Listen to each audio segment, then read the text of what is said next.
আসসালামু আলাইকুম ভিউয়ার্স। এই যে অটো গাড়ি চালানোর নিয়ম, এই যে এটা গিয়ার, পিতে হইছে আপনার পার্কিং, আর হইছে রিভার্স, এন হইছে নিউট্রাল, ডিতে হইছে ড্রাইভ।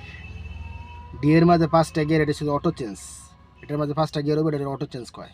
তাহলে এখন বন্ধ আছে গাড়ি, এখন পার্কিং আছে। আমি গাড়ি যখন স্টার্ট করে ব্যাগে লাগাবো তখন পিছে যাবে। এনে লাগাইলে নিউট্রাল, সামনেও না পিছেও না। যখন আমি ডিতে লাগাবো, ডি এর মাঝে 5টা গিয়ার অটো চেঞ্জ, এটা অটো চেঞ্জ হইব। এটা কই আপনার অটো গিয়ার গাড়ি, ঠিক আছে? তো এখন এই এই টুতে দিলেও কি গাড়ি চলবে, কিন্তু টুতে দেওয়ার দরকার নাই, আপনি ডিতে দিলেই গাড়ি চলবে, ঠিক আছে? তো এখন এইদিকে ধরো ক্যামেরা, তখন গাড়ি চালাবেন আপনি আপনার হাইট অনুযায়ী। যখন আপনার হাইটটা এরকম যে লম্বা, তার জন্য সিটটা পিছিয়ে নিতে হইব, এই সিটটা এরকমভাবে ঠিক করতে হইব।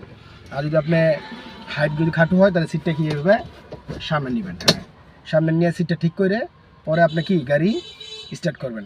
সিট যার যার যে হাইট, সেই হাইট জন্য সিট ঠিক করতে হবে। সিট ঠিক করে পরে কি গাড়ি টানতে হবে। ওকে রাখো।